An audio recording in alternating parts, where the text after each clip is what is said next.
দর্শক, আমি এই মুহূর্তে দাঁড়িয়ে আছি যাত্রাবাড়ির বাস কাউন্টারে। এখান থেকে খুলনা, গোপালগঞ্জ, বরিশাল, যশোরের লাইনে।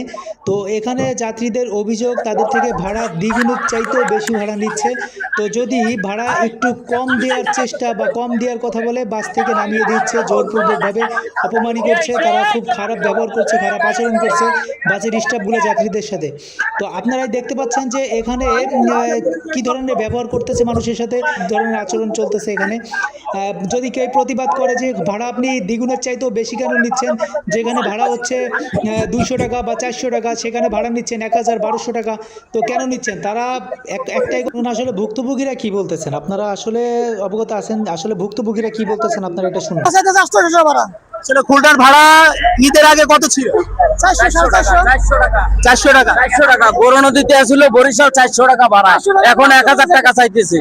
ওদারে মন্ত্রী বলতেছে যে ভাড়া সৃষ্টিশীল আছে, 20-30 টাকা বেশি নাই, অথচ ডাবলেরও বেশি নিতেছে আমাদের কাছ থেকে ভাড়া। আপনারা কি বলতেছেন না যে আপনাদের চার্ট দেখানোর কথা বলতেছেন না, যে আসলে যে সরকারি যে একটা রুলস আছে যে চার্ট দেখানোর কথা বললে এরা বলতেছে আসার সময় খালি লাগে, খালি আসা লাগে, এরপরে সন্ধ্যার পরে গাড়ি নাম্বার নিয়ে বড় বড় নেতা কর্মীরা আইসা সন্ধ্যার পরে মুঠ ভর্তি টাকা লয়ে যায়। টাকা কি আপনারা দেবেন?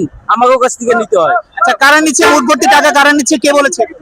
কে বলেছে? এনে তো অনেক গাড়ির যারা স্টাফ আছে প্রায় বলতেছে এই কথা যে সন্ধ্যার পরে এসে নেতা কর্মীকে টাকা দিয়ে আইসা, বিভিন্ন নেতা কর্মীরা আইসা আমাকে গাড়ির নাম্বার টুকে টুকে টাকা নিতেছে। এই টাকা কার করতে দেবো? আমরা দেবো? এটার টাকা প্যাসেঞ্জারের কাছ থেকে উঠাই নিব। আচ্ছা, মানে নেতা কর্মী যে চাঁদার টাকাটা সেটা হচ্ছে যারা প্যাসেঞ্জার তাদের থেকে, প্যাসেঞ্জারের কাছ থেকে গাড়িওয়ালারা নিতেছে, গাড়িওয়ালার কাছ থেকে নেতা কর্মীরা নিব। এটা উনি বুঝাইতে আছে আর কি। আচ্ছা, আপনি তো গাড়ির লোক, তাই না? তো আসলে উনি যে কথাটা বললো, আসলে এখানে কতটুকু সত্য? আমি এই রোডের না, আমি অন্য রোডের, সিলেট রোডের। আপনি কোন রোডে? সিলেট। আসলে এখান থেকে, আচ্ছা, এখান থেকে ঈদের আগে সিলেটে ভাড়া কত ছিল আর এখন কত? এখন 200 টাকা বাড়ছে। 200 টাকা বাড়ছে ঈদ উপলক্ষে, বেশি বাড়েনি? না 200 টাকা বাড়ছে। আবার নামাইতে তো খাইলে আইতো। এখানে কোনো ট্রাফিক পুলিশকে কোনো টাকা দেওয়া লাগতেছে? যে ট্রাফিক পুলিশের যে কর্মকর্তারা আছেন ট্রাফিক পুলিশের এখানে, তো তাদের নাকি লাইন ক্লিয়ারের জন্য 100 করে টাকা দেওয়া লাগতেছে। তো এই বিষয়ে আমাকে একজন গাড়ির ড্রাইভার, মানে গাড়ির কর্মকর্তা যারা এখানে কর্মকর্তা আছেন তারা বলেছেন। তো আসলে এটা কি আসলে কতটুকু সত্য? না, এটা অন্যায় করলে আটকায় মামলা দিয়ে দেয়, কিন্তু আমি দেখা গেলে ঘুরে ফাট করে ঘুরাই দেব, তাহলে আমি ইচ্ছা করে গিয়ে হ্যাগো দুয়াই যে 100 টাকা দিয়ে আমার একটু ছেড়ে দেন, আমি করে আনবই দোষ। এটা হ্যাগো দোষ না। আপনি গাড়ির লোক না? আপনার কাছে কোনো প্রবলেম মনে হচ্ছে না। আসলে এরকমই এক বাসের স্টাফের সাথে কথা বলতেছিলাম, কেউ কথা বলতে চাচ্ছে না, কেউ মুখ খুলতেছে না। আসলে তারা বলতেছে যে প্রশাসন দেখতেছে, প্রশাসন এখানে আছে, প্রশাসনও কোনো জবাব দিচ্ছে না, প্রশাসন কোনো কাজ করতেছে না। তো এখানে আরও অনেকে অনেক কথা বলতে, আমি এখানে অনেক বাসের স্টাফের সাথে কথা বলার চেষ্টা করেছি, কিন্তু কেউ ক্যামেরার সামনে আসতে চায় না।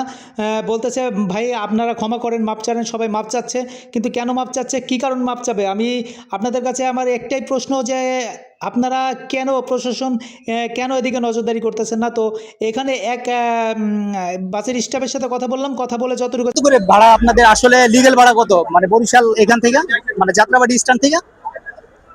600-700। এখন আপনার ঈদ উপলক্ষে কত করে নিচ্ছেন? 1000। কেন, এই জানতে পারি কেন? এই যে 1000 করে নিতেছি, সার্জেন্ট পুলিশদের দেওয়া লাগে টাকা কিছু। সার্জেন্ট পুলিশকে আপনি কেন টাকা দিচ্ছেন? তাদের দেওয়া লাগে, যে যেমন এই যে রাস্তা ক্লিয়ার করতেছে, গাড়ি রাখতে দেয় না, এই কারণে দেওয়া লাগে। সার্জেন্ট পুলিশকে কেন আপনার এক্সট্রা টাকা দিচ্ছেন? এটা কিছু দেওয়া লাগে আর কি হাজির। হ্যাঁ, এক মিনিট, আপনি ক্যামেরা লুকাবেন না, আপনি ক্যামেরা লুকাবেন। আপনি যেহেতু বললেন সার্জেন্ট ক্যামেরার কথা বললেন, সার্জেন্টকে আপনি টাকা দিচ্ছেন 100 করে, আপনি যাবেন না? দেখুন দর্শক, ক্যামেরা দেখে অলরেডি চলে যাচ্ছে।